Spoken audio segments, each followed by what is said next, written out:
colocar, né, do bate-papo, as dúvidas, pode ligar o microfone, né, e perguntar, interagir mesmo para que isso seja, essa oficina ela seja bastante produtiva. Então, eu deixo com vocês para vocês se apresentarem. Obrigada. Vocês já me conhecem, né? Eu sou Paloma, então, para quem está aí que nunca me viu. E eu sou contadora aqui em Janaúba. E hoje nós fomos convidadas, eu e a Andresa, participação especial de Andresa. Vou falar um pouquinho sobre ela, mas ela vai se apresentar também. Eu hoje estou como delegada do CRC e a Andresa é a vice-presidente de Ética e Disciplina do Conselho Regional de Contabilidade.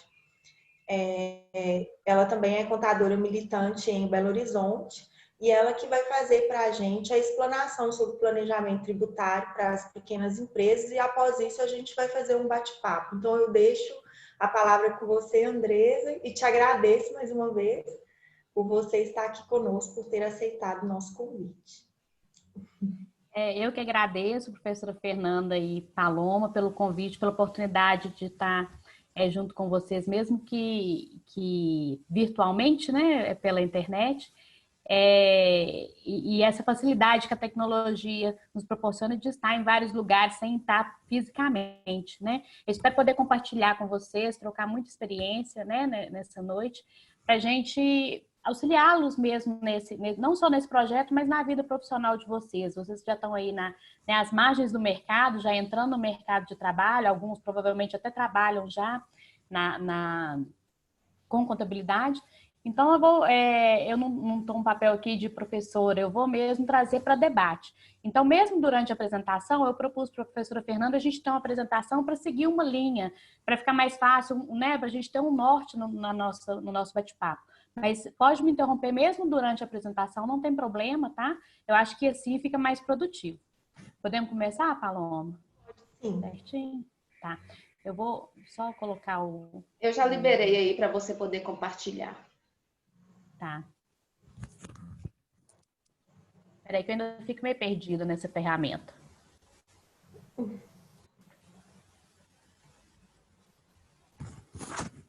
Embaixo você viu compartilhar a tela. Na parte de baixo. Isso. Pronto. Consegui? Sim. Já entrou em modo apresentação também. Tá. Então, só complementando a apresentação, né? Meu nome é Andresa Moreira, eu tenho um escritório de contabilidade em Belo Horizonte, um escritório familiar. Começou com meu pai e hoje a gente ainda tem o nome dele, né? Janir Moreira e Contadores Associados. Sou vice-presidente de fiscalização, estou como de vice-presidente de fiscalização, ética e disciplina do CRC esse ano e o próximo ano. E estou aqui para a gente compartilhar esse conhecimento aí sobre o planejamento tributário para pequenas e micro e pequenas empresas. Tem alguém com o microfone aberto ou é o meu que está dando alguma interferência? Vou desativar o meu aqui.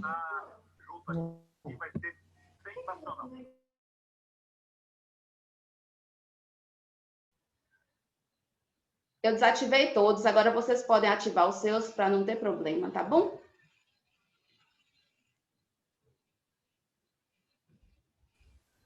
Pronto? Pronto. Vamos escutar, né? Tá. Vamos lá, então. Peraí que eu passei um monte. Enfim, vamos começar, então, quais são as opções. Quando a gente fala em planejamento, é porque quando você vai planejar uma viagem, você tem vários caminhos para seguir, né? E não somente um, senão você não precisava planejar, era só pegar e seguir, né, aquele único caminho. Então, quando a gente fala em planejamento, quer dizer que a gente tem opções, que a gente pode escolher o que fazer. Então, tem aqui basicamente os três regimes tributários que hoje nós temos disponíveis. O Simples Nacional, que é uma opção para aquelas empresas que faturam até 4.800.000 no ano. Além da receita, é claro que a gente tem que observar outras condições que permitem ou não a opção pelo Simples Nacional. Temos o lucro presumido, que ela também é opcional para aquelas empresas que faturam menos de 78 milhões no ano. E temos o lucro real, que ele é obrigatório para quem tem a receita bruta superior a 78 milhões, mas ele é opcional para as demais empresas. Então, isso quer dizer que se uma empresa ela ela está nessa faixa de faturamento do Simples Nacional, 4.800.000, né, até 4.800.000 no ano, ela não tem só o Simples, só o presumido, ela tem todas as opções para escolher entre aquele melhor regime que vai trazer uma economia tributária para ela. Né? Então, ela, na verdade, é que tem maior leque de escolhas aí, de opções na sua vida. Além da receita, a gente tem que observar também as demais vedações e as demais obrigatoriedades também, né? Quem pode, quem não pode, que está cada uma especificada no seu normativo, se é obrigado ou não optar por cada regime tributário. Então, o Simples Nacional, ele unifica o recolhimento de todos os impostos federais, imposto de renda, contribuição social, PIS, COFINS, IPI, o ISS municipal, o ICMS estadual e a contribuição previdenciária, exceto para algumas prestadoras de serviços que devem calcular sobre folha, que estão lá previstos no anexo 4. A base de cálculo é a receita bruta, sobre a qual será aplicada uma alíquota efetiva. Quem conhece as tabelas do Simples, né, os anexos do Simples, sabe que é uma tabela maluca que a gente tem que aplicar para chegar numa alíquota efetiva. Lá tem uma alíquota nominal, né, que vai de 4% de comércio até 33% de serviços, e sobre aquela alíquota você faz uma conta para chegar naquela alíquota de fato que vai ser aplicada sobre a receita. Ela traz uma simplificação das obrigações acessórias, né, para realmente facilitar a vida dessas pequenas empresas. A opção é anual, quer dizer, uma vez feita, ela é mantida durante todo o período, todo o ano. Aliás, desculpa, ela pode ser feita anualmente, mas a opção ela é mantida até quando o próprio contribuinte pede o desenquadramento, ou de forma compulsória, porque ele incorreu em alguma situação que o impede de permanecer no Simples, por exemplo, se entra um sócio pessoa jurídica, ele mesmo tem que pedir para sair do Simples e optar por outro regime, porque ele não pode permanecer dentro do Simples. Ou de forma opcional, realmente quando ele, por algum motivo, acha que não é interessante manter dentro do Simples Nacional. Ou por exclusão do fisco. O próprio fisco pode excluir também as empresas. Né? Tem diversas situações que está lá determinada a legislação que uma empresa pode ser excluída, como, por exemplo, quando ela deve o Simples. O Simples ela traz no seu normativo que a empresa ela tem que manter a regularidade. Então, quando a empresa fica devendo o imposto no Simples, ela pode ser excluída pelo fisco. Ou quando o fisco observa também alguma irregularidade na empresa, tem algumas situações quando as compras são maiores que a venda, que pode ser um sinal de omissão de receita, né? Então, o fisco também pode excluir. E dentro do Simples Nacional também nós temos a opção pelo regime de competência, pelo regime de caixa, que não deixa de ser uma forma de planejamento, né? Dependendo do seu da sistemática da sua empresa, de como que são as operações, se ela recebe muito a prazo, se a venda dela é parcelada, se ela demora a receber no momento que ela fatura, né, até o recebimento, se é mais interessante para ela optar pelo regime de competência ou caixa, que isso pode trazer uma vantagem também nessa opção, né? Também é um planejamento. O próximo regime que a gente fala sobre ele é o lucro presumido. Essa característica do presumido é muito interessante. O Simples também é como se fosse um lucro presumido. Quer dizer, o governo ele faz uma tabela e ele presume que seu lucro, dependendo da sua atividade, corresponde a tantos por cento da sua receita. E sobre esse lucro presumido, né, que é essa presunção que o governo faz, é cobrado, então, o imposto de renda e a contribuição social.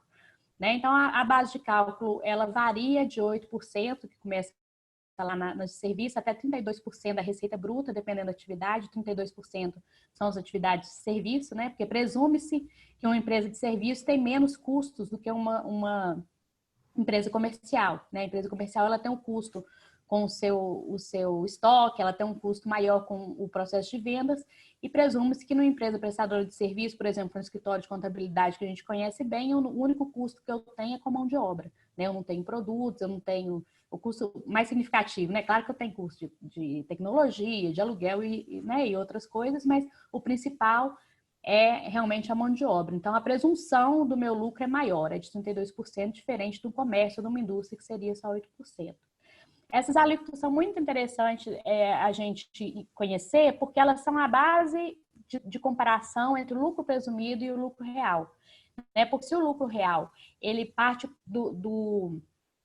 do lucro líquido do exercício, então o primeiro dado para você fazer uma análise do planejamento tributário é qual que é o seu lucro e se esse lucro é menor ou maior do que o lucro presumido para aquela atividade. Então, aí já te dá vamos falar, um norte para você começar o seu estudo do seu planejamento tributário. Aí você pega o lucro líquido daquela empresa, por exemplo, um comércio. Se o lucro líquido dela é 10%, então você já começa a sentir ali que talvez o lucro presumido é melhor para você, porque o lucro presumido só considera como tributável 8% da sua receita, né? E não 10%. Mas com essa complexidade da nossa legislação tributária, isso nem sempre é verdade, né? Porque a gente tem outros impostos que também podem impactar no planejamento tributário, e não somente o imposto de renda e contribuição social. É claro que são importantes, mas é apenas um, né? A opção do lucro presumido também é anual, né? A sua apuração é trimestral, quer dizer, ele é apurado de 3 em 3 meses, né? 4 vezes no ano, e é também admitida essa opção pelo regime de caixa ou pelo regime de competência. O lucro real, como eu comecei a falar, ele é o lucro líquido do exercício contábil, ajustado pelas adições, pelas exclusões ou pelas compensações que são autorizadas na legislação tributária. A opção também é anual e a apuração ela pode ser trimestral ou anual. Quando ela é anual, o recolhimento é feito de forma mensal, por estimativa ou com base nos balanceios de redução e suspensão.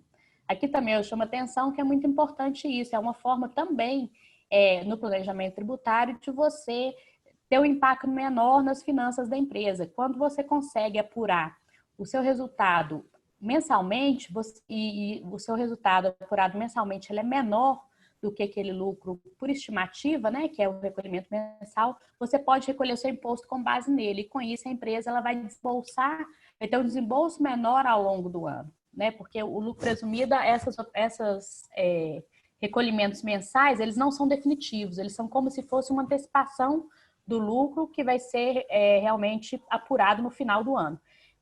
Então, se você apurar um lucro maior, você paga, né, a diferença entre o que você recolheu e o que você deve. E se você apurar um lucro menor, você fica com o chamado saldo negativo do imposto de renda, né, da contribuição social, que você pode compensar esse valor que você recolheu maior com os impostos futuros. Esse é o lucro real. E a gente não pode deixar de falar dentro do lucro real sobre as normas contábeis brasileiras. Nós temos aí desde 2007 uma mudança na contabilidade brasileira com a adoção das normas internacionais de contabilidade. Até então, no nosso país, a gente seguia mais ou menos uma contabilidade que ela era regida pelas normas tributárias. Porque tudo aquilo que a gente, o reconhecimento de receitas, o reconhecimento de despesas, ela estava muito mais amparada nas normas tributárias do que nas normas contábeis. Com a adoção das normas internacionais, a gente tem uma nova forma de avaliação dos lançamentos contábeis, né? Então, hoje a gente tem estimativas que a gente pode fazer, a gente tem reconhecimento de perdas e essas normas muitas vezes são conflitantes com as normas tributárias. Então, aqui tem esses marcos legais, né, da contabilidade brasileira, exatamente reconhecendo isso. A partir do momento que foi adotadas as normas internacionais, o fisco veio separando o que é tributável do que não é tributável, né, de acordo com as novas normas, para se ajustar ao lucro líquido. Então, hoje a gente tem uma contabilidade societária que ela é diferente da contabilidade fiscal nesses aspectos, né? A contabilidade societária é feita de acordo com as normas brasileiras de contabilidade, que foram convergidas, né, para as normas internacionais. Então, tem reconhecimento de algumas receitas e despesas que não são tributáveis ou que têm que ser adicionadas ou excluídas na apuração do lucro. A gente faz, então, a escrituração contábil digital, né, que é o nosso bom e velho livro diário e razão, né? Entrega de forma digital com a escrituração, com a ECD. E aí, depois, a gente tem que fazer os ajustes fiscais e apresentar esse lucro fiscal, que é a contabilidade fiscal, que é aquela que vai na escrituração contábil fiscal, né, na SF, que esse ano nós estamos aí com o prazo prorrogado, né, preparando para entregar o prazo final dia 30 de setembro. O que é importante, por que é importante falar da contabilidade também na hora do planejamento tributário? Porque o regulamento do imposto de renda, ele permite que os lucros que são apurados contabilmente, quer dizer, aqueles que são apurados com, pela legislação brasileira, só um momento, deixa eu desligar um telefone aqui, que eles sejam distribuídos para os sócios ou acionistas, tributados tanto faz pelo lucro real, lucro presumido, ou até mesmo pelo simples, sem a incidência do imposto de renda na fonte, né? Isso está em discussão agora na reforma tributária, uma discussão bem ampla, se o governo, né, alguns setores do governo quer tributar esse lucro, mas por enquanto esse lucro é isento. Então a empresa, mesmo que ela seja optante pelo lucro presumido, que ela não tenha aquela obrigatoriedade, aliás, vou abrir um parênteses aqui, a empresa tributada pelo lucro presumido, a legislação fiscal dispensa a escrituração contábil. Mas essa escrituração que é dispensada é só para fins fiscais. A legislação comercial e a nossa legislação da contabilidade, as normas brasileiras de contabilidade, ela exige que toda empresa tenha escrituração contábil, né? Vamos deixar isso bem claro aqui. Mas para fins de distribuição do lucro, agora a legislação fiscal, o fisco admite que essa distribuição seja feita em cima de uma distribuição de um lucro presumido. Se você tiver a escrituração contábil e você apurar um lucro contábil maior do que aquele presumido, que é esse aqui, que são os lucros. O que é um lucro presumido? O lucro que você pode distribuir na empresa que tem o lucro presumido. Tudo aquele lucro presumido do período, né? Ou 8% ou os 32%, dependendo se a empresa é comercial ou é uma empresa prestadora de serviço, e deduzido dos impostos devidos. Então, esse valor líquido, ele pode ser distribuído aos sócios isentos do imposto de renda.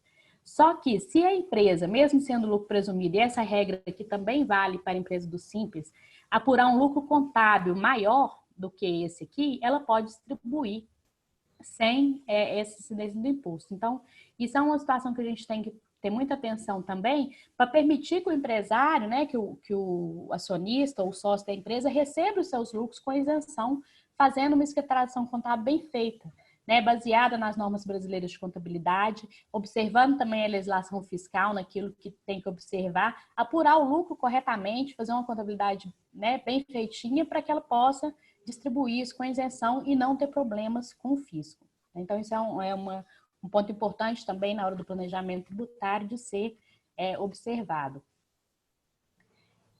A comparação entre os regimes de tributação é que eu coloquei quando que o Simples Nacional começa a ficar em desvantagem em relação ao lucro presumido ao real, né?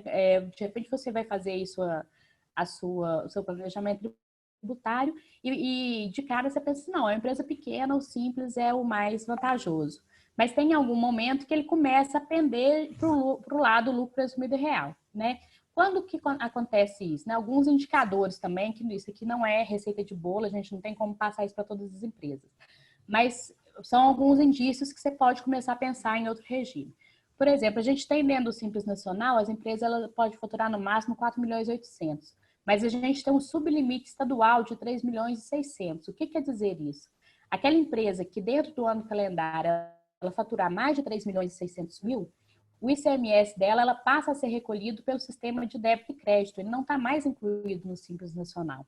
Então, isso aqui pode pesar para o lado do lucro presumido. De repente, esse ICMS que vai ser excluído do Simples Nacional já fica mais vantajoso também excluir os outros impostos, né? Os prestadores de serviço, principalmente, ao atingir as faixas superiores da receita bruta acumulada, porque realmente as alíquotas do Simples ela fica muito alta para aqueles prestadores de serviço que faturam em mais de 3.600.000, dependendo do caso, né?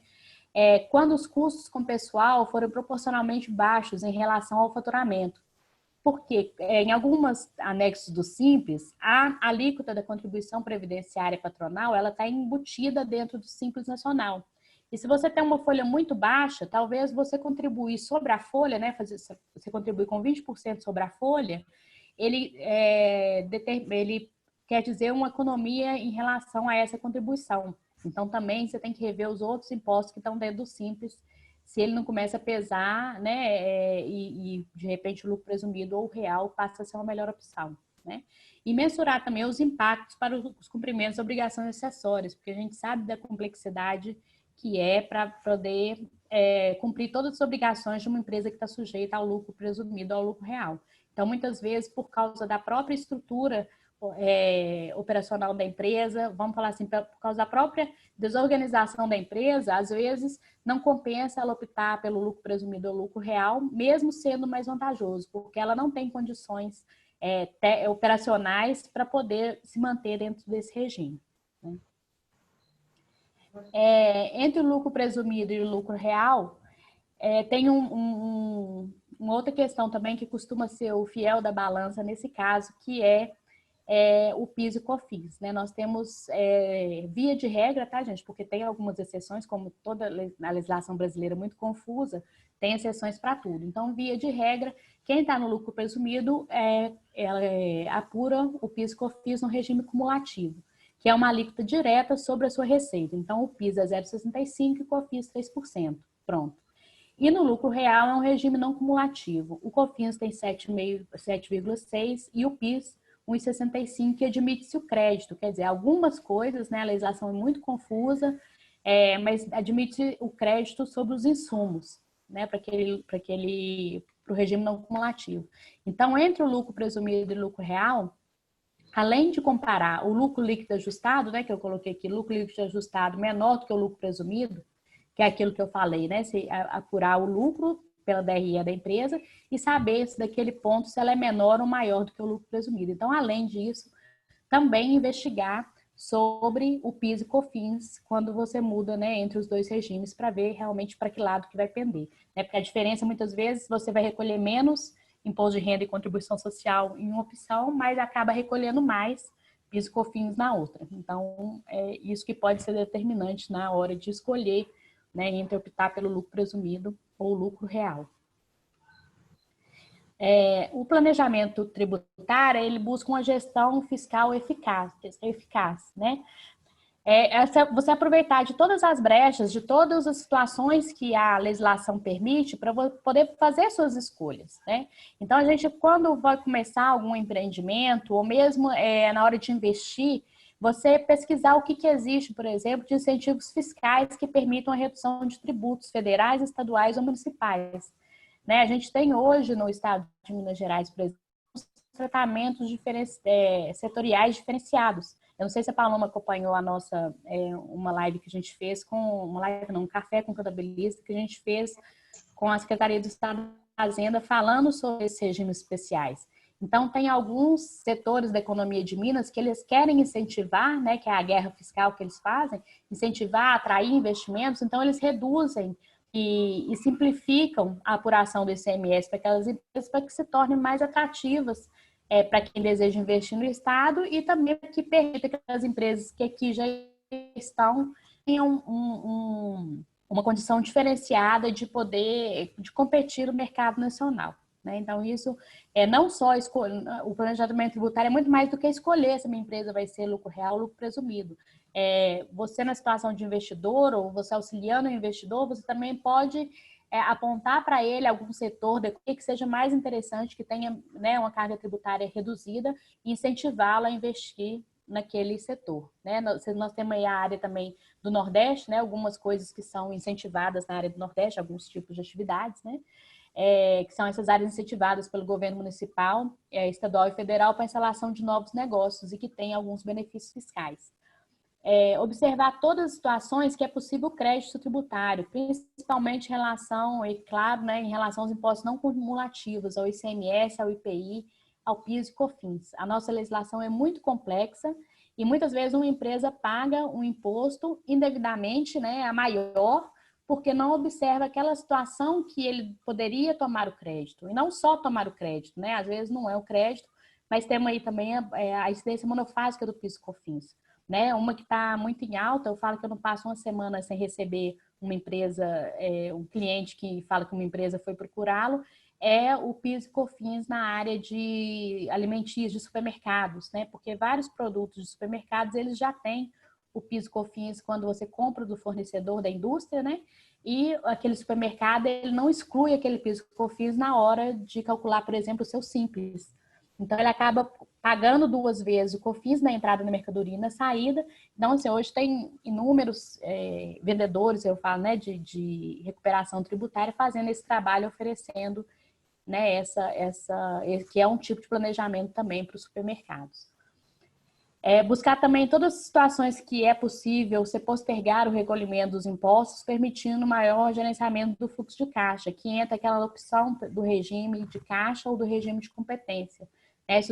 Se a sua operação você recebe em 3 vezes, por que você vai tributar no momento que emitir a nota? Então, para aquela empresa, de repente, é mais interessante optar pelo regime de caixa, né? Isso se ela tiver no simples ou no presumido, que existe essa opção. No lucro real é sempre regime de competência, porque ele parte do lucro contábil e a contabilidade é feita pelo regime de competência, né? E o reconhecimento de todas as despesas e as provisões que elas são aceitas pelo fisco como dedutíveis da receita, né? Os principais erros no planejamento tributário. Você fazer uma opção equivocada pela sistemática de tributação, né? E muitas vezes essa opção ela é equivocada, mas não foi porque você não conheceu o suficiente, porque muitas vezes você baseia o seu estudo, o seu planejamento tributário, no que aconteceu no passado e na perspectiva do futuro, né? Então, esse ano, com certeza, a gente vai ter muitas opções equivocadas, né? A gente começou o ano com um cenário e no mês de março tudo mudou, né? Veio essa pandemia e muitas empresas que de repente estavam com essa perspectiva alta de lucro e optou por isso pelo lucro presumido, começaram a ter prejuízo e vão continuar pagando pelo lucro presumido em cima de uma receita que muitas vezes não corresponde ao lucro da empresa, né? A empresa está tendo receita, mas está tendo prejuízo. Então, de repente, para esse ano, teria sido melhor, lá em janeiro, optar pelo lucro real. Né? Se a gente pudesse saber disso com antecedência, que o resultado não ia ser bom esse ano, a opção teria sido diferente. Então, muitas vezes, não é por erro, porque o profissional não é um bom profissional, não conhece. É realmente por causa dessas situações que a gente não controla, né? Essa opção equivocada. A opção indevida de créditos tributários ou reconhecimento de despesas não dedutíveis, né? Deixar de apropriar-se de créditos e de reconhecer despesas dedutíveis, efetuar a compensação indevida ou deixar de compensar tributos. Infelizmente, isso acontece muito. Paralelo com o nosso escritório de contabilidade, a minha família também tem um escritório de advocacia na área tributária. E a gente recebe muitas empresas que fazem a compensação de tributos de forma errada. Às vezes fazem a compensação só contábil, não fazem a compensação por perder-comp, ou fazem o perder-comp errado e aí é indeferido, então tem que entrar com manifestação de inconformidade, né, que contestar aquele indeferimento, e acaba virando processo judicial porque tinha o direito ao crédito, mas como a nossa legislação é muito complexa, muitas vezes na hora de compensar esse tributo que você tem direito, o profissional fica perdido e acaba fazendo errado, né? E a falta de cumprimento das obrigações acessórias dentro do prazo previsto, né, que são apertados, que a gente tem que ficar muito atento a isso quando a gente vai oferecer para a empresa o planejamento tributário, avaliar essa questão da condição operacional da empresa, te dar todos os dados, todas as informações que você precisa dentro do prazo previsto para a entrega das obrigações, né? Ela tem que ter esse operacional funcionando para poder cumprir as obrigações. Ou sem qualidade, quer dizer, você entrega os arquivos, os SPECs da vida, mas eles não têm qualidade. Aquela informação que está ali, ela está faltando dados ou ela não está exata e que pode trazer aí alguma autuação para a empresa na hora lá do cruzamento dos dados que a Receita Federal faz com esses arquivos.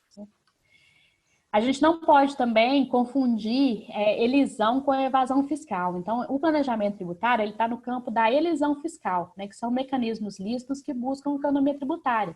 Então, essas opções pelo regime de tributação, o que você pode fazer, né, o crédito que você pode tomar, aonde você vai investir, isso tudo está dentro do campo da elisão. Agora, a evasão fiscal já não é isso, né? A evasão, ela quer dizer a sonegação, a simulação, a dissimulação. É uma fraude à lei. É como você faz alguma coisa com a intenção de reduzir o tributo e fraudando a lei, né? Não indo de acordo com a lei. Tem uma tributarista, o nome dela é Merielbe, e numa palestra dela eu achei muito interessante. Ela comparou essa evasão fiscal, né, por exemplo, o empresário ele fica ávido por soluções mágicas para o seu negócio, né, por trazer aquilo que pode reduzir a sua carga tributária. Então, a gente vê muitas vezes uma família, a empresa é uma só, mas o empresário lá nessa ânsia de diminuir o imposto, a empresa é uma só, mas ele começa a abrir vários CNPJs, né, no nome da mãe, no nome do pai, no nome do cachorro, né, o nome do filho que tem nasceu e já tem CPF, abre aquela empresa e vai fatiando aquele faturamento ali. Então, aquela forma está muito bonita, são várias empresas faturando. Então, a forma como foi feita, a princípio não tem problema nenhum, mas quando a gente vai procurar a essência do que acontece, realmente é uma dissimulação, né? Ele está pegando o faturamento que seria único de uma empresa só, num só endereço, e fatiou aquele faturamento para poder ficar lá nas alíquotas baixas do Simples, né? Então, isso não pode se confundir com planejamento tributário. Ele está sujeito a ser questionado pelo fisco, né? O fisco desconsiderar todo esse negócio jurídico e ir direto na essência, que na verdade era uma empresa só, um dono só, e que isso tudo foi feito com a única intenção de economizar tributo. Aí o exemplo que a Maria deu, eu acho ele muito engraçado, eu nunca mais esqueci, e acho que vocês também não vão esquecer, né? Ela fala que o fisco ele está preocupado com a essência e o contribuinte ela está preocupado com a forma, né? Então ela deu um exemplo assim: você chega num baile e você é mulher e ela comparou a mulher ao fisco, né? Então a mulher chega no baile e está lá, por exemplo, o Cauã Raymond, sei lá, algum moço muito bonito, ou o Rodrigo Hilbert, por exemplo, e você acha ele lindo, maravilhoso e vai conversar. Quando ele abre a boca, não sai nada que presta, né? Quer dizer, a forma é linda, mas a essência tá podre, né? Não tem um papo bom nem nada, você vira as costas e vai embora, né? Agora, por outro lado, o homem é comparado ao contribuinte, né? Ele está muito preocupado com a forma. Então, ele chega num baile, tá lá uma mulher muito bonita, tipo uma Grazi Massafera, vamos colocar assim. E aí ele vai conversar com ela e o papo não é agradável, mas ele não importa com aquilo não. O importante é que ela é muito bonita, né? Desculpa aí, né, a piada, mas aquilo quer dizer, o contribuinte ele se preocupa muito com a forma e esquece da essência. Então a gente, como profissional, não deve esquecer isso no nosso planejamento, né? Ele tem que ser bem feito, ele pode se valer de tudo, né, de todo aquilo que a lei permite, mas sem passar para o campo da evasão, para a gente evitar, né, esse tipo de prejuízo, esse tipo de interpretação por parte do fisco, e que pode, inclusive, respingar em nós também, como profissionais, né, a nossa responsabilidade não só técnica, mas também criminal, né, dependendo do tipo de evasão. A gente pode ser responsabilizado, sim, criminalmente, junto com quem está se beneficiando, que é o empresário.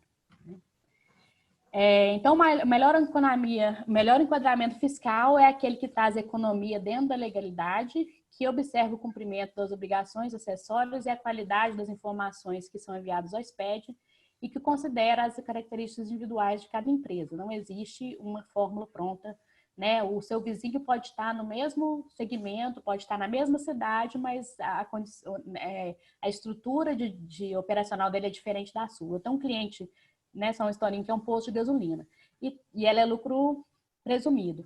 E todo mês ela me liga chorando que o Tadeu, amigo dela, que tem um posto de gasolina, está no lucro real e que recolhe menos imposto. Aí a gente pega a demonstração financeira do Tadeu, mostra para ela que é diferente e ela não concorda que o dela ela está pagando menos imposto no presumido. Então, todo mês eu fico esperando, manda a guia, a gente já espera a hora que ela vai ligar para começar a falar do posto do Tadeu, né? Paga menos imposto que ela, mas porque ele realmente tem uma estrutura diferente da dela e a empresa dele dá menos lucro. Eu falei, você tem que achar bom, porque você tem um posto que te dá mais lucro do que o Tadeu, né? Se você quiser trocar com ele, eu acho que ele vai gostar também. É a grama do vizinho que é mais verde. Isso mesmo. Né? Então, o planejamento tributário, eu gosto muito dessa frase aí, que é da nossa amiga Jaqueline, lá de Montes Claros, né?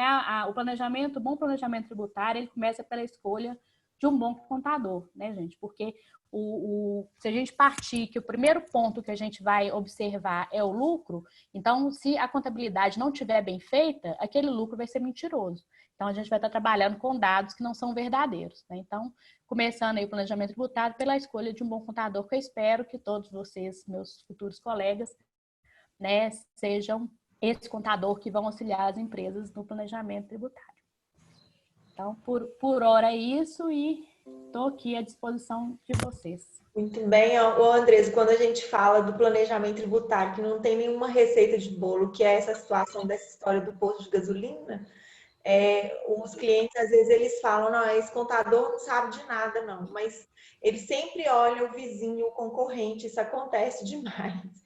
E aí, uma contabilidade bem feita é que leva a gente a fazer um bom planejamento tributário, né?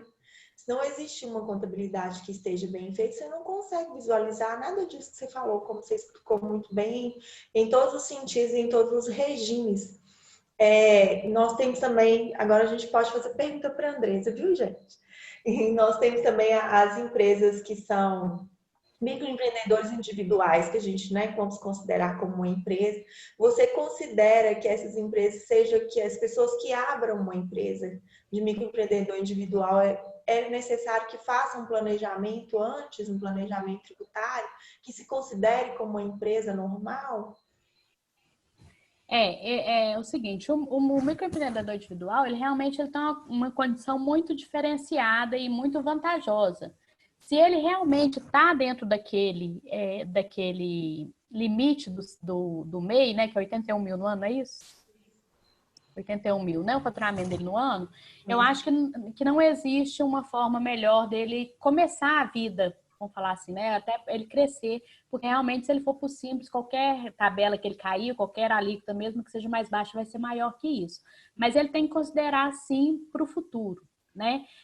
A gente está vendo aí algumas propostas de reforma tributária, e essas, entre uma proposta é a contribuição sobre bens e serviços, né, que eles estão chamando CBS. Essa CBS ela vai funcionar muito parecida com o ICMS. Vai ser o PIS e o COFINS unificado numa única alíquota de 12%, e você vai debitar na saída por tudo aquilo que você vender, mas vai admitir crédito sobre sobre tudo que você adquirir. Então, por exemplo, uma empresa que está no Simples, pelo menos o que a gente tem hoje, né, em termos de reforma, a empresa que está no Simples, ela não vai ter esse crédito integral de 12%. Hoje em dia, na sistemática da não cumulatividade do PIS e COFINS, se eu compro de uma empresa do Simples, eu tenho um crédito presumido no mesmo valor que eu comprasse em outra empresa. Então, isso coloca as empresas do Simples em condições de igualdade com a empresa do lucro real, do lucro presumido, quando eu observo o crédito de PIS e COFINS. Nessa nova CBS que está em discussão, a gente não sabe se vai ser aprovado ou não, isso vai ser diferente, porque a empresa do Simples Nacional, ela vai ter aquela alíquota nominal. Então, se dentro do Simples ela paga 1,2 de PIS, a empresa que está adquirindo dela só vai poder só vai poder aproveitar o crédito de 1,2%, não de 12%. Então, isso vai trazer uma desvantagem para essas empresas do Simples. Então, enquanto MEI, ele vai continuar lá como MEI, eu não acho que se ele pudesse, a atividade dele... Outra coisa, não utilizar o MEI para forjar, né, qualquer coisa, porque tem muita gente, por exemplo, que tem outra atividade e está emitindo nota de MEI, né? Então, assim, aí isso não é planejamento, isso já cai lá naquele outro campo. Mas aquele que realmente é um pequeno artesão, um pequeno comerciante, um prestador de serviço, ele continua ali no meio enquanto ele não tiver estrutura para ser uma empresa maior. Mas a partir do momento que ele vai para o Simples, principalmente se houver essa mudança, né, na reforma tributária, aí ele tem que começar a considerar assim outros regimes e não só o Simples, né? Ô, turma, se vocês tiverem alguma dúvida, pode enviar no bate-papo ou abrir o microfone mesmo e perguntar. Então, esse aqui é o momento, né, de vocês ou compartilhar, né, informações ou perguntar a Andresa ou Paloma para que elas possam ajudar e auxiliar vocês até mesmo para auxiliar no projeto. Aproveitem e façam as perguntas para a Andresa, que está aqui, gente. A Andresa tem muito para compartilhar com a gente. Ô, Andresa, também na hora de fazer o planejamento tributário, que eu vejo, assim, tem hora que a gente vai abrir uma empresa e aí o cliente fala assim, eu quero ter essa atividade. Aí você sabe que a atividade principal dele é uma e ele tem lá uma outra atividade secundária, mas ele quer colocar um monte de atividade dentro do CNPJ, que às vezes ele nem vai utilizar, né, por um certo período, ou que aquilo ali não cabe naquele momento da atividade do dia a dia. E aí, na hora da gente fazer o planejamento, isso também complica um pouco. Você acha que isso é viável, que se coloque contrato social, várias atividades ao mesmo tempo ou não? O que você pensa sobre isso, essas atividades acumuladas? Eu acho que também quando a empresa tem várias atividades, ela é um ponto de observação no seu planejamento tributário. Porque, às vezes, parte do seu planejamento, você vai analisar aquilo e vai perceber que se ele abrir uma empresa distinta para aquela atividade, né, para segregar aquelas atividades, às vezes é o melhor caminho, né? Porque, às vezes, você consegue enquadrar uma, por exemplo, no lucro presumido e é mais vantajoso, mas a outra já no lucro real, ela fica... né, a economia é melhor. Então, para que ter as duas dentro de um CNPJ só? Às vezes você consegue, né, distribuir isso em dois CNPJ no nome dos mesmos sócios, né, e tudo, mas é realmente para poder buscar a opção mais adequada para cada uma delas, né? Esse caso do posto de gasolina, ela tinha, antes dela vir para o meu escritório, ela tinha uma atividade de... era num serviço, não tinha nada a ver com posto, era de pintura industrial. E essa atividade de pintura industrial, no lucro real, ela era muito melhor. E aí, uma das coisas que ela fez foi tirar essa, porque ela começou, ela achou que era como elas funcionavam no mesmo endereço, né, era no posto de gasolina, ela tinha uma loja dentro do posto, ela colocou tudo no mesmo CNPJ, mas isso foi antes dela vir para a gente. Aí depois ela acabou separando para poder ficar com essa atividade de pintura em outra empresa e acabou vendendo essa empresa, porque não tinha nada a ver com o negócio dela, enfim. Mas ela funcionou durante muito tempo junto com o posto de gasolina, né? E foi de uma desvantagem para ela. De empresas de serviço, não sei, né? Também não é receita de bolo, que quando ela tem, então, uma folha com um valor mais alto, ela possa ficar, então, no Simples Nacional, né? Se enquadrar, então, com o fator R lá, compensa mais que fique no Simples Nacional, né? Uhum. E lembrando, então, que não são todas as empresas que são do mesmo jeito, porque vai depender, então, da operação da empresa, como que ela é colocada.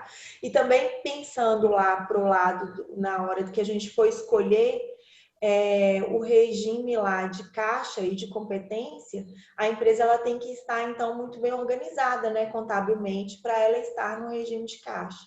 Exatamente, né? Eu recebo tudo parcelado, eu não recebi esse dinheiro e eu estou pagando por isso, mas a empresa não é conveniente que a gente escolha o regime de caixa se ele anda desorganizado, né? Porque inclusive a legislação tributária ela exige que a contabilização quando a empresa está no regime de caixa, a contabilização dos recebimentos seja feita de forma individualizada, né? E a gente sabe que tem empresas que não conseguem passar isso para o contador, né? Infelizmente, muita opção tributária é feita hoje em dia, muito planejamento é feito em cima dessa facilidade. As pessoas não querem encarar um lucro real, às vezes até melhor para ela um lucro real, porque ela não consegue se organizar internamente e fazer uma contabilidade bem feita, né? Quer dizer, o problema não é da contabilidade, porque a organização tem que começar dentro da empresa, né? A contabilidade é só aquele reflexo. Então, ela acaba optando pelo lucro presumido ou pelo simples para não ter que cumprir todas as exigências do lucro real, né? Mesmo que o lucro real seja mais benéfico, às vezes, para ela. Ô, André, de uma forma mais resumida, assim, os alunos, como eles vão escolher uma empresa, você poderia falar assim, quais os fatores que eles devem considerar para sugerir um regime mais adequado para essa empresa? Primeiro, assim, seria muito bom que a empresa fosse organizada, porque na hora que eles vão fazer o planejamento, se ele pegar uma contabilidade que não espelha a realidade da empresa, né, vamos ser bem claro, se ele pega uma empresa, por exemplo, que tem um caixa 2, e a contabilidade é aquela bagunça e o caixa furado e tem pagamento, não tem pagamento de fornecedor, aquela análise que ela vai fazer do balanço, ele não vai ter uma verdade, entendeu? Então fica complicado, porque você vai trabalhar em cima de um dado que de fato não existe. Então, se você puder escolher, claro, a gente na vida muitas vezes não consegue escolher o cliente, mas se vocês, como estudantes, vão escolher uma empresa para fazer, busca uma empresa que tenha uma organização, que tenha condição de te dar esses dados corretos para que você faça um trabalho relevante para eles, né? Que vai ser muito bom para o empresário, né? Para o sócio ter essa consultoria, né, dos alunos aí orientados pelos professores quanto ao regime de tributação. Luiz, ele enviou aqui uma mensagem, né, falou da questão do MEI, né, como você deu um exemplo, né, de abrir várias empresas. Enfim, as pessoas que têm o MEI e não emitem nota fiscal não têm movimento mensal. Apenas utilizam para efetuar o pagamento mais barato para aposentarem. Será que tem algo sendo feito para não acontecer isso? Eu não sei responder se existe alguma fiscalização nesse sentido, não. Porque eu sei que o MEI ele pode se aposentar por tempo, por idade, né? Com aquele contribuição, com um mínimo sobre um salário mínimo, né? Ele dá essa condição. Então, assim, eu não é um. Aí é um planejamento, vamos falar assim, um planejamento de aposentadoria pessoal, né? A pessoa, em vez de recolher como contribuinte individual, contribuinte facultativo, faz o MEI para fazer isso. Agora, realmente, eu não sei, do ponto de vista do Estado, né, do federal, se realmente eles estão fiscalizando isso. Eu não saberia te dizer, não. É um valor bem mais barato, né? A É. utilização disso, se for pensar, é um valor bem mais barato. Uhum. E a tecnologia, você acha em que a tecnologia nos auxilia nesse planejamento e que tipo de ferramenta que a gente pode utilizar, então, para fazer um planejamento tributário bem feito, para apresentação para os nossos clientes? Iniciando, então, com a contabilidade bem feita. Uhum. Eu sei que tem alguns sistemas que já oferecem essa ferramenta de comparação, né? Automaticamente eles fazem. Eu, para te falar a verdade, eu utilizo o sistema do domínio. Não sei, você utiliza qual, Paloma? Eu não lembro qual que é o seu. Alterdata. Alterdata. Alterdata tem essa ferramenta? Não tem. Não, né? No domínio tem, mas para falar a verdade, eu nunca usei. Eu faço mesmo no Excel. Quando eu vou fazer o planejamento, eu pego a DRE, a primeira coisa que eu faço é pegar a DRE e comparar o lucro.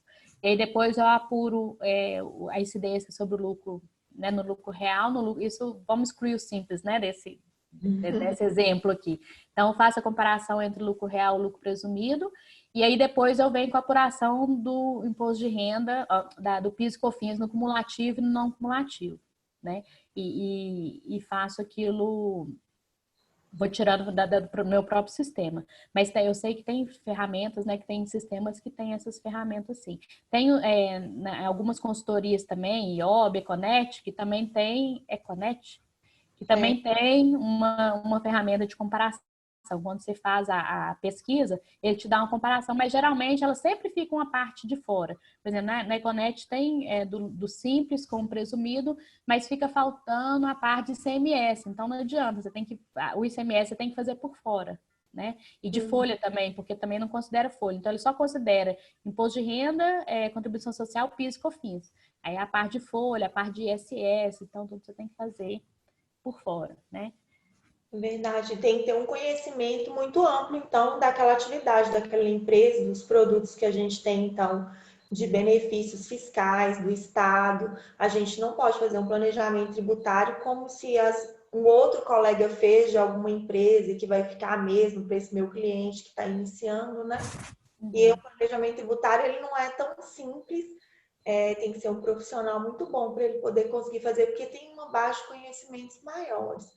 Para vocês que estão começando e vão fazer com as empresas, né, na oficina, e aí vocês vão começar com, não sei como vai ser, vocês vão ter empresas que serão reais, Fernanda, essas empresas? Porque é bom conversar também com o cliente, porque o planejamento tributário, a gente deve ter o cliente por perto para saber qual é o objetivo do cliente ali, né, naquele planejamento.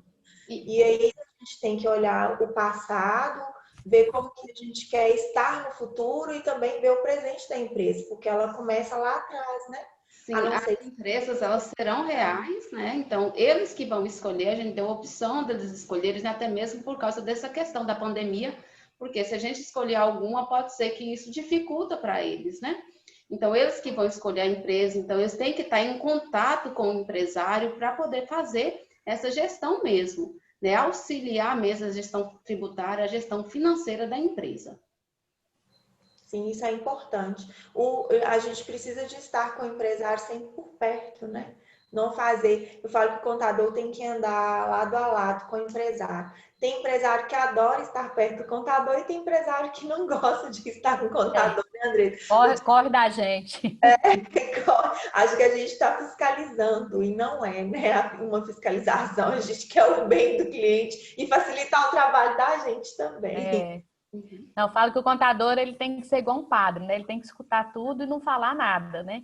Mas eu aviso meus clientes, eu falo, olha, você tem que me contar, porque se você não me falar, eu vou ver, eu posso ter alguma noção distorcida da sua realidade, né? Então, se você tem caixa 2, você tem que me contar que tem caixa 2, né? Você tem que passar a situação. É muito importante ter essa parceria com o seu cliente, mostrar para ele que você é um profissional confiável, que você não vai sair dali e levar aquela informação dele, né, para um terceiro, nem expor ele de maneira nenhuma, porque para tomar essa decisão e para você enxergar o que de fato é a empresa, você tem que conhecer, né? Não pode ter meias verdades com o contador, não. Contador, advogado, padre, tem que saber de tudo, né? Tem que ter uma sinergia e uma confiança, né? Nós também podemos ter problemas, nós somos responsabilizados também com alguns atos, né, dos nossos clientes, com tudo, na verdade. Tudo a gente assina ali como se a gente soubesse de todos os atos deles. Então, nós somos responsáveis também. Então, assim, é possível reduzir licitamente a carga tributária de uma empresa? Assim, e o que pode ser feito para que ocorra essa redução? O que pode ser feito é a escolha realmente da melhor opção. E para você escolher a melhor opção, você tem que fazer conta de qual que é a melhor opção, né? E tem várias coisas algumas outras situações também, que não é, às vezes, a escolha do regime tributário em si. Né? Vou dar um exemplo em Minas Gerais, a questão do ICMS, substituição tributária, a definitividade, até difícil de falar, definitividade do ICMS, substituição tributária, que é um tipo de planejamento tributário também. O que quer dizer isso? A empresa ela pode escolher se aquilo que ela comprou com substituição tributária, por exemplo, vamos supor que esse telefone aqui ele tem substituição tributária. Então, quando eu compro, eu compro ele por 1.000, eu tenho um MVA, que é um valor agregado, quer dizer, o Estado ele acha que eu vou vender ele, se eu comprei por 1.000, eu vou vender por 1.500. E o Estado já me cobra antecipadamente o imposto em cima desse 1.500, né? E aí eu pago para o Estado. E o Estado hoje, de Minas Gerais, ele te dá a opção de falar se esse valor que eu paguei sobre 1.500, ele vai ser definitivo, quer dizer, eu vou pagar e aí dali para frente eu não pago mais ICMS, ou se eu posso, por exemplo, vamos supor que o Estado falou que isso aqui vale 1.500, mas o mercado, eu não consigo vender por 1.500, eu vendo por 1.400. Então, se eu pagar definitivamente em cima de 1.500, eu vou estar pagando imposto sobre uma venda que eu não, né, uma receita que eu não tive. Então, eu tenho que escolher, num primeiro momento do ano, se eu vou recolher sobre 1.500 definitivamente ou se eu posso fazer essa conta. Quer dizer, se eu recolher 1.500, mas vender sobre 1.400, eu posso ter o direito a essa torna, né? Essa restituição. E do mesmo jeito, se eu vender por 1.600, eu vou complementar sobre esses 10, esses 100 que eu não paguei na entrada. Então, apesar de não é um regime de tributação, né? As empresas que são optantes pelo ICMS, débito e crédito, e que tem os produtos sujeitos à substituição tributária, elas podem fazer essa opção anualmente, né? E não é o regime de tributação propriamente dito, mas traz uma economia para a empresa. Então, são vários aspectos que o contador tem que estar ligado para poder auxiliar a empresa a tomar a melhor decisão para realmente pagar menos imposto, né? Essa questão que você está comentando sobre o contador ficar ligado, na verdade tem que ser muito mesmo. Muito mesmo. Uma coisa, no ramo do direito, por exemplo, tem as especializações. É da área trabalhista, é da área civil. E na questão do contador, ou ele tem que se dedicar muito a determinadas áreas, ou então é legal ter também por exemplo, em Belo Horizonte, como eu trabalho com empresa de transporte, então assim, tem um contador que ele é contador de várias empresas do ramo de transporte. Por quê? Cada segmento tem um tipo de incentivo, tem uma cobrança diferente de determinado imposto. Então, às vezes acaba, então assim, pega um supermercado, às vezes vai ser totalmente diferente. Pega uma empresa que mexe com importação ou com venda para outros estados ou compra de outros estados. Então, cada situação nesse ramo tributário é muito difícil, porque é tudo diferente. Então, se o contador decidir ter empresa de vários segmentos, ele pode até ter, mas ele vai ter que estudar 1000 vezes mais, porque cada empresa ele vai ter que trabalhar de uma forma, né? E se não observar bem, tanto ele pode deixar de passar algum benefício para a empresa, acabar pagando algum imposto a maior, ou também deixar de pagar alguma coisa por falta desse conhecimento, né? Eu não sei se tem alguma coisa nesse sentido, que vocês que já são contadoras, por experiência, ou qualquer empresa que aparecer, vocês vão estudando sobre aquelas legislações, né, de determinado segmento, para poder trabalhar e atender bem os clientes e as empresas, né? Fala um pouco dessa experiência em relação a diversos segmentos, assim, que eu acredito que você tem, assim, uma boa diferença entre um segmento e outro. Quer falar, Paloma? Eu tenho segmentos que eu tenho mais afinidade. Dependendo do segmento, quando eu não sei nada, pode ser que eu me arrisque, dependendo da pessoa, mas é muito difícil eu me arriscar. Eu vou estudando, primeiro eu estudo, né? Se chega uma empresa que eu não tenho noção nenhuma, eu falo, não, eu não consigo com esse segmento. Eu tenho muita afinidade com o segmento de prestação de serviço, inclusive eu até gosto muito de trabalhar com médicos. Mas, assim, já tive experiência com empresas que eu não sabia nada e que eu começo, né, a estudando sobre aquilo ali. Mas aí a gente vira um conta tudo e eu não tô querendo mais ficar com muita dor de cabeça, não. Tem pessoas que são especialistas, né? Aí, então, às vezes é melhor você passar por um colega que tem especialização. Agora, a Andressa tem um escritório bem maior que o meu. Você tem vários especialistas, né, Andressa? Nayara, essa situação que você colocou da segmentação na prestação de serviço contábil é muito interessante, porque realmente é muito diversificado o mercado e a nossa legislação muito confusa, né? Então, a gente tem vários, como você falou, benefícios, incentivos fiscais, a própria legislação de cada um tem um detalhe, outro tem um detalhe. A impressão que a gente tem é que a gente está sempre que o fisco está sempre com uma pegadinha atrás da próxima situação. Tudo que você vai, o empresário te pergunta, mesmo você sabendo, você trabalhando com aquilo todo dia, eu nunca deixo de dar uma olhadinha, porque às vezes mudou de um dia para a noite e a gente não viu, né? Porque a legislação muda todo dia e várias coisas. Ou às vezes a sua memória te traz, você pensava uma coisa e é outra. Então, assim, profissionalmente falando, eu acho que a ideia de se especializar em determinado segmento e oferecer o seu serviço para aquele segmento, né? Mesmo que não seja como empresário contábil, mas você, por exemplo, escolher trabalhar na área fiscal e começar a se familiarizar, né? Vamos colocar um ramo supermercadista, né? Uma boa opção de carreira e de empreendimento também contábil, né? Eu, lá no escritório, tem vários segmentos, não sou especializada em um só, mas dentro daqueles que eu atendo, eu coloco, né, a gente pega a equipe e coloca ela em treinamento específico, né? A gente faz eu chamo de perfil tributário quando a empresa entra, que é definir tudo que ela tem, revisar tudo que ela faz, revisar aquela legislação e a partir dali o pessoal do departamento fiscal começa a acompanhar tudo que acontece dentro daquele segmento, né? Qualquer alteração e tudo para poder passar. Ainda não tenho, assim, específico esse ou esse segmento, não tem alguns segmentos que eu tenho mais familiaridade, mas é o que acontece, como você deu o exemplo aí da contabilidade da onde você trabalha, que é uma contabilidade que atende várias transportadoras, né? E realmente fica mais fácil, porque você fica sabendo das notícias, você fica mais inteirado do que está acontecendo, né? Fica mais ligado naquela atividade específica. E tem também, a Andressa também trabalha com perícia, né, Andressa? Faço perícias também. E tem vários ramos que a gente pode, então, ir estudando, especializando, né? Mas, assim, não podemos arriscar o que nós não sabemos. A gente tem que, então, estudar sobre cada perfil e cada atividade e as particularidades de cada empresa. Mas o não saber não pode ser limitante, né, Paloma? Você não sabe, então eu quero aprender. Assim, é claro que você não tem que aprender tudo, você não tem que saber de tudo, mas o desafio de não saber também motiva a gente, né? De querer conhecer, de querer aprofundar. Nós temos hoje muitas ferramentas e hoje muitos cursos, então, online mesmo. Você não precisa sair daqui como eu ia a Belo Horizonte fazer outros cursos. Hoje a gente está sentado em casa estudando e no dia a dia a gente vai aprendendo, né?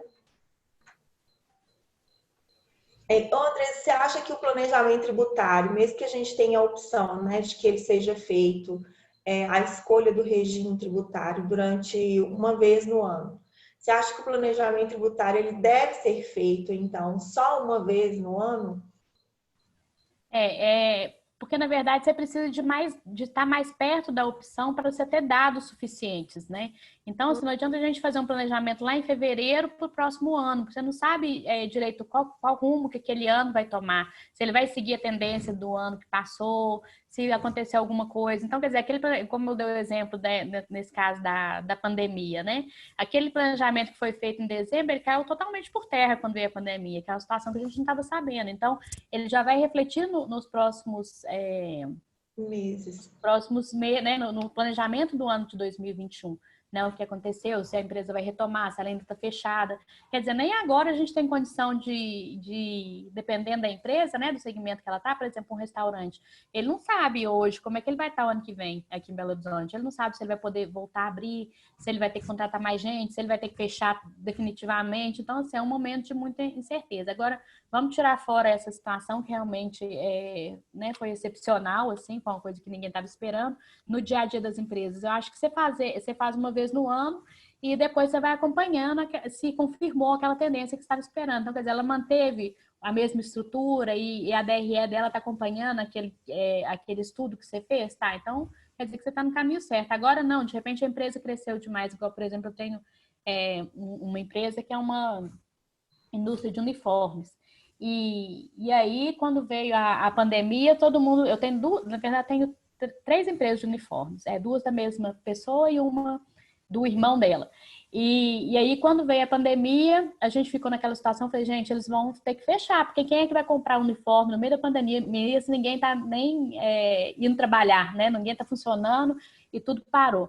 E aí, de fato, uma das empresas do irmão fechou, e porque não tinha mais demanda, e a outra empresa da irmã se reinventou e começou a fazer material médico-cirúrgico, então máscaras, como é que chama aqueles aventais, né? Como é que chama?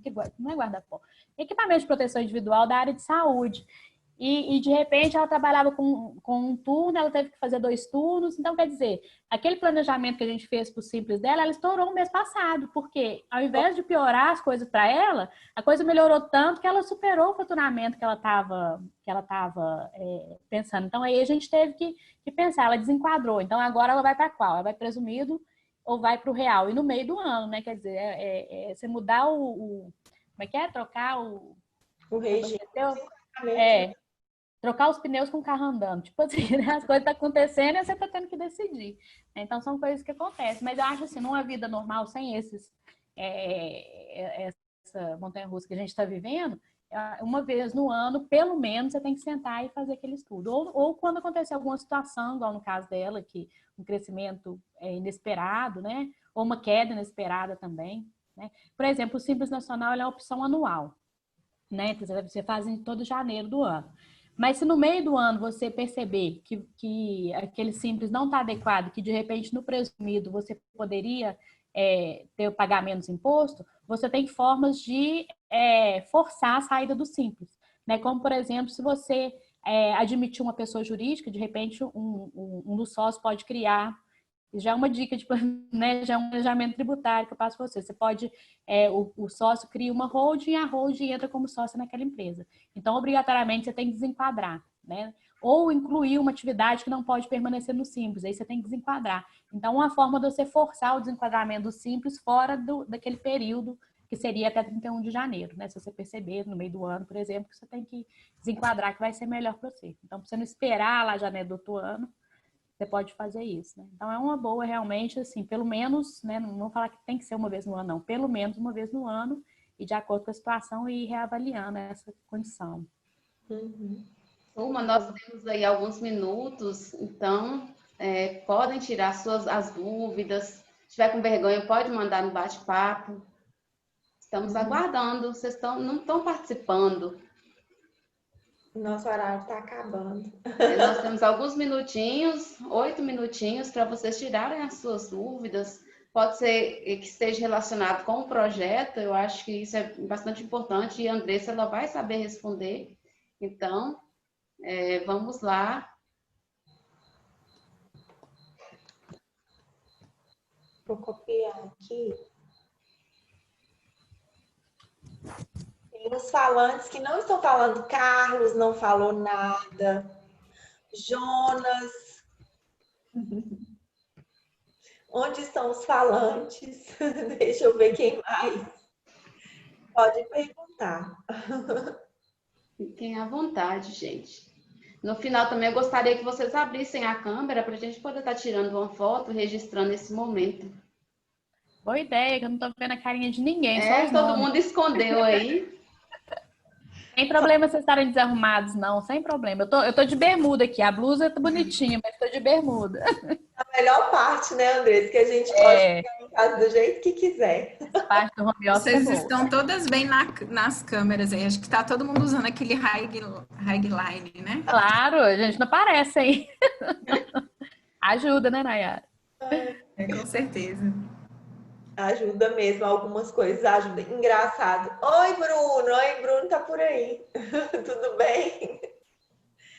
Quando a gente veio para as conexões online, né, eu fiquei assim achando esse negócio vai ser ruim, mas facilita muita coisa. A logística de tudo melhora. Acho que para todo mundo.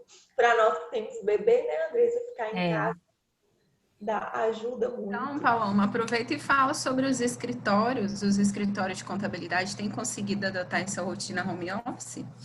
Então, em Janaúba, a gente está funcionando normalmente, né? Mas muita gente já conseguiu colocar as coisas em casa. E outras pessoas fecharam os pontos comerciais e estão com o escritório em casa porque tiveram muita evasão de clientes. Alguns contadores me ligam perguntando o que eu faço, meu custo está alto, não estou conseguindo pagar aluguel. Essas coisas aconteceram. E outros estão bem, né, funcionando normalmente, usando todos os cuidados dentro do escritório mesmo. Agora, eu acredito que em Belo Horizonte quase todo mundo está em home office, né, Andressa? Não está... Sim, até antes da gente tinha pouca gente na sala, né? Eu estava contando a minha experiência. Foi uma coisa muito doida para todo mundo, né? Não é nem privilégio, né? Não foi vivido só por nós aqui, mas atingiu a todos. No dia 14 de março, a gente resolveu que ia parar. E no dia 17 a gente parou, colocou todo mundo em home office sem estrutura nenhuma, assim. A gente nunca pensou, a gente pensava no home office, mas falava assim, vamos pôr fulano, não, acho que fulano tem perfil. Aí passava mais um mês. Vamos colocar e tal, e nunca tinha tomado aquela decisão. E aí, então, quando foi no dia 14, a gente viu que realmente ia fechar, vendo o que estava acontecendo, né, em outros lugares do mundo e tal. Eu falei, gente, isso vai chegar aqui, nós não vamos poder vir para o escritório pela nossa própria segurança, né? Então, vamos colocar o pessoal em home office. Então, foi aquela confusão, né? A gente pegou e aproveitou a máquina de quem estava em casa, pegou a máquina do escritório, levou para casa de colaborador, com troca-troca de tela, de monitor, de impressora e tal, para organizar tudo para as pessoas poderem trabalhar em casa. E desde o dia 17, o meu escritório não é grande, eu tenho 9 colaboradores, eu e minha sócia, então somos 11 ao todo. Mas conseguimos deixar todo mundo em casa sem perder. Eu não vou falar que a produtividade está igual. Eu acho que a gente passou uns maus bocados por causa da tecnologia, porque a gente não estava preparado para trabalhar. Então, o nosso sistema, por exemplo, ele não é um sistema online. Então, hoje a gente está trabalhando, acessando via TeamView, então a gente acessa a máquina do escritório e a máquina acessa o nosso servidor.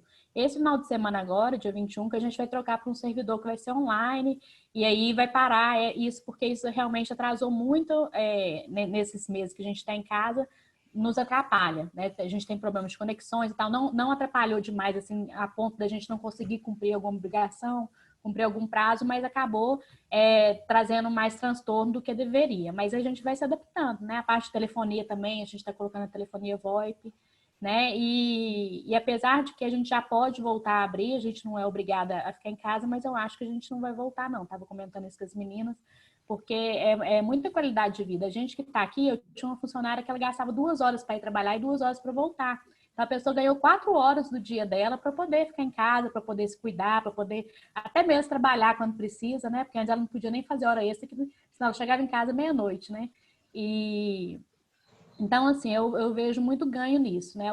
Então, eu acho que no caso do escritório de contabilidade, foi muito bom. Agora, isso tudo tem a ver também com a qualidade, com o perfil do colaborador. Eu, no meu caso, minha equipe é muito madura, as pessoas estão na empresa há muito tempo, então, assim, elas não tiveram dificuldade, né? Elas são comprometidas, então não me trouxeram problemas, mas eu tenho colegas, né, que tem uma equipe, não por ser mais jovem, mas de pessoas que têm menos maturidade na própria empresa, que está passando por uns maus bocados. Mas é igual você falar, mas a pessoa que dá errado dentro do escritório também vai dar errado fora. Aquele que morcega, né, no escritório, ele continua morcegando fora. Então, acho assim que depois dessa pandemia também vai ocorrer uma grande busca por pessoas que têm o perfil de trabalhar em casa, né? Porque tem gente que realmente não consegue trabalhar, não consegue concentrar, ou não tem até estrutura física, né? Porque não é fácil trabalhar em casa também. Eu tenho um bebê pequeno, uma bebê, né? Uma menininha, e eu tenho que trancar no quarto, porque senão ela só quer ficar no colo, ela quer ficar mexendo no computador. Então, se eu não tivesse esse espaço separado, não tinha jeito de ficar em casa, né?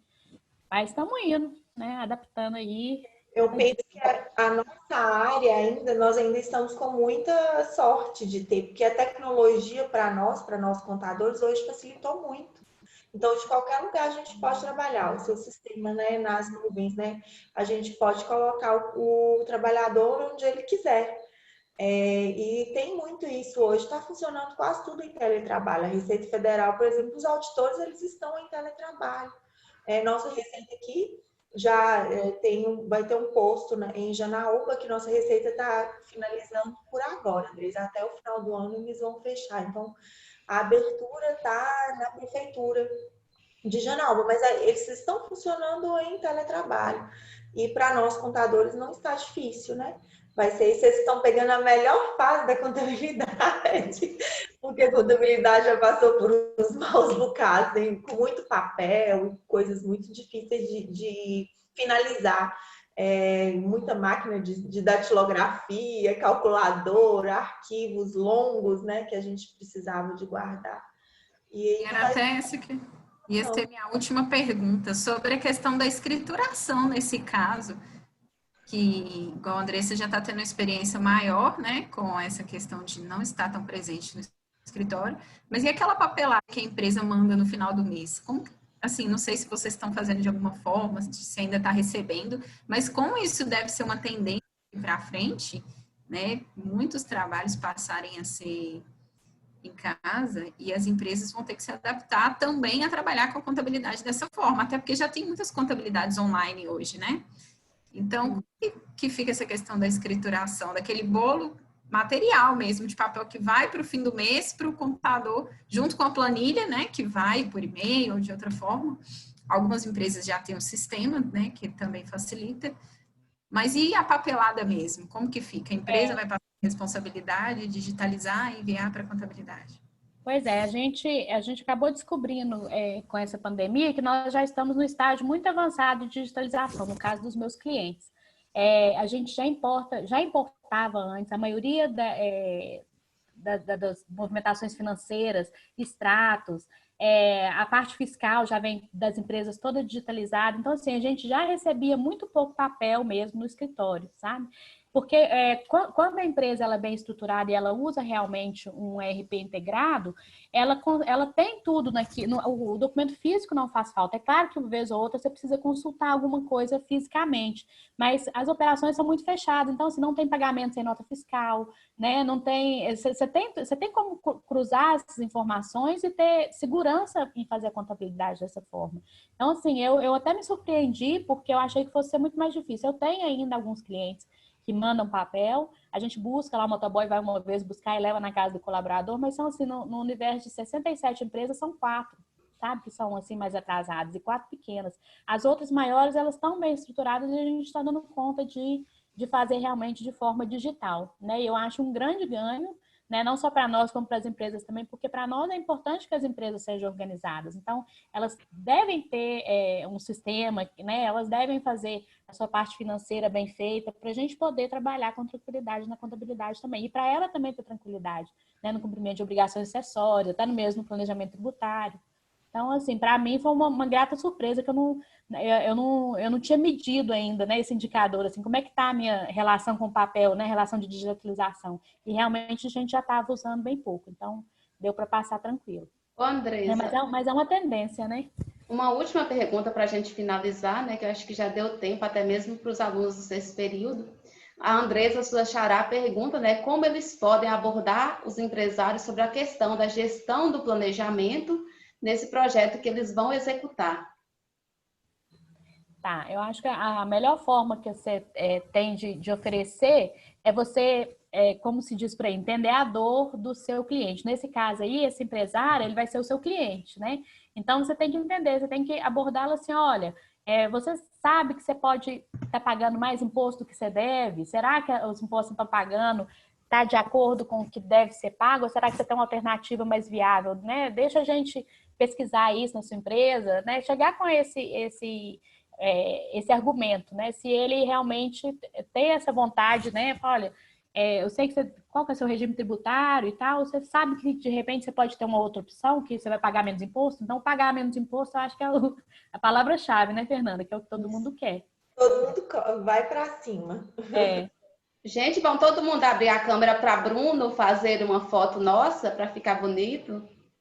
Se me permita fazer uma pergunta também. Você me falou que está fazendo a mudança de sistema durante esse período de pandemia. Na verdade, você está com o mesmo sistema, só que com a versão web, ou mudando efetivamente de sistema? Não, o mesmo sistema, porque o meu sistema é o domínio, ele tem uma versão web. Só que a gente, conversando com outros empresários, eu não senti confiança ainda para mudar para a versão web, porque parece que ela ainda está um pouco deixando a desejar. E aí eu não sei muito o nome do termo técnico, porque eu não sou da área de tecnologia, você deve saber melhor que eu. A gente vai colocar um servidor que a pessoa acessa diretamente através de uma máquina virtual, deu para entender? Então, VPN.